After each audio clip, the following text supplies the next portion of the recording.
मैं लाल सिंह दिल्ली से, आईआईटी दिल्ली से रिटायर्ड हूँ और रिस्पेक्टेड चटावले द्वारा प्रोत्साहित पीबीएसपी कार्यक्रम में धीमंत श्री पी.आर. अम्बेडकर जी के नेतृत्व में 3 दिन की ट्रेनिंग ली है।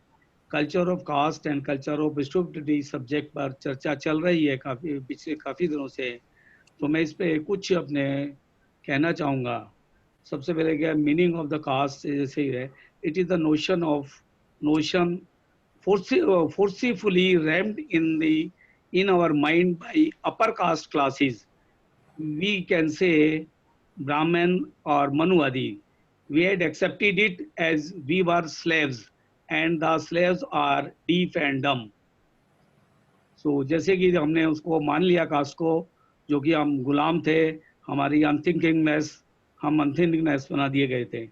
आप बातें मैं सर ये कहना चाहूँगा कि मैंने इसको सिंप्लीफिकेशन करा है।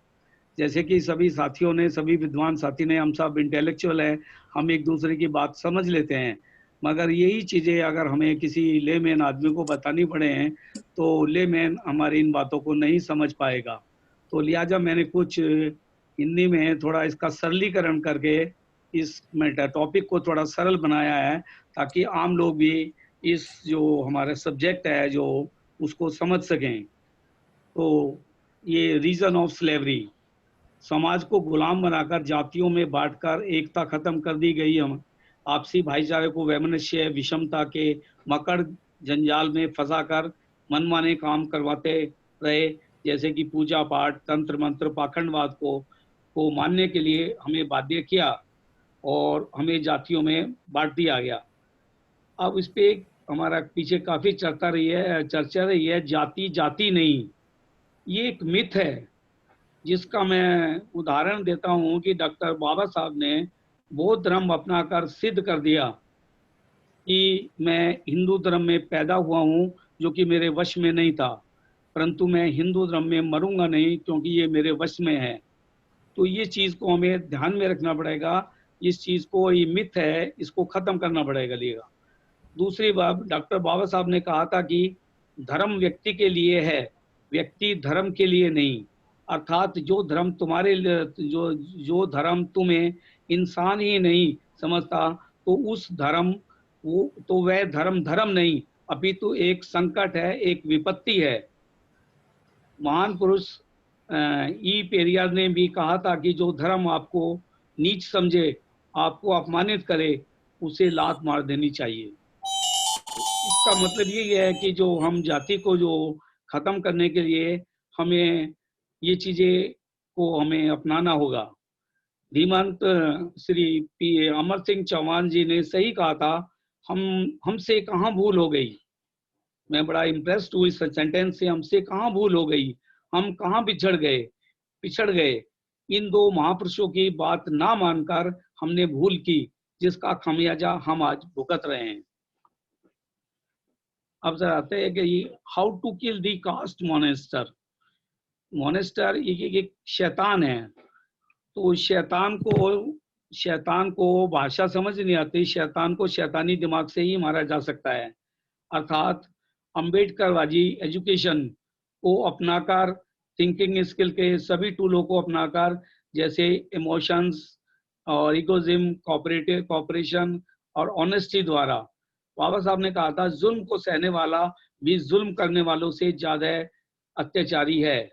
किसी भी समस्या को पहले आपसी भाईचारे से सुलझाना ही हितकर है, परंतु सिर से पानी ऊपर हो जाए तो शैतानी दिमाग का इस्तेमाल कर इस जाति को शैतानी दिमाग का इस्तेमाल कर इस जाति राक्षस को मारना ही बेहतर है, क्योंकि आत्म सम्मान से बढ़कर कुछ नहीं है। उदाहरण के तौर पर दबंग, लंबे चौड़े मजबूत शरीर वाले नीच जाति के व्यक्ति से जाति पूछने की हिम्मत नहीं होती। महानायक काशीराम जी ने भी कहा था कि दबंग बनो, दलित नहीं।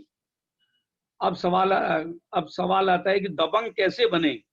दबंग बनने के लिए सबसे बड़ा वेपन्स है education. Education equal to knowledge plus intelligence plus thinking. तो ये इस प्रकार की एजुकेशन को एडॉप्ट करके हमें पहले थिंकर बनना हैगा, फिर उसके जो प्रिंसिपल्स हैं, उसके टूल्स हैं, उनको भी हमें अपने इस्तेमाल करना है। जैसे कि कॉपरेशन भी बहुत नेसेसरी है, आवश्यक है। अक्सर देखा गया है कि मेजोरिटी के होने से दुश्मन हमला करने से डरता है।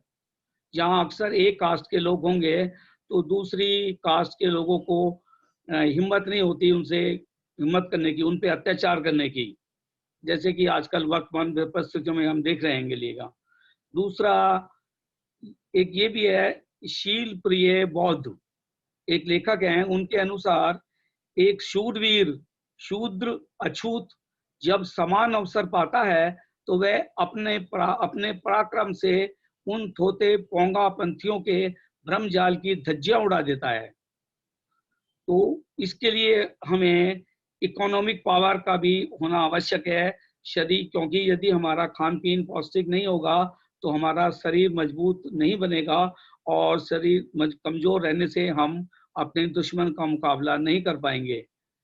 दूसरे एक बात और मुझे डॉक्टर बाबा साहब का मुझे है कि, और मेरा एक्सपीरियंस भी है कि रहन सहन और पहनावा, इससे भी हमारा स्टैंडर्ड बढ़ता है और स्टैंडर्ड से दुश्मन घबराता है।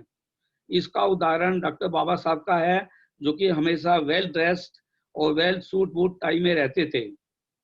उससे उनकी पर्सनालिटी देख करके कोई भी आदमी अंदाजा नहीं लगा सकता कि ये ही belongs to this category. Babasaheb का जो वर्तमान स्थिति बहुत ही भयावह है, मनुवादी बहुत ही शक्तिशाली व चातुर्य हो गया है। हम सबको अर्थात बहुजन समाज को आपसी सुपीरियरिटी कॉम्प्लेक्स भुलाकर फेटर्निटी भाईचारा को बढ़ाएं और ऑर्गेनाइज होकर दुश्मन का सामना कर इस हम जाति राक्षस का सर्वनाश कर सकते हैं। तो जय भीम, जय महान अशोक। अशोक का राज आएगा और भयमुक्त समाज बनाएगा। Thank you sir. Thank you sir. आपका जो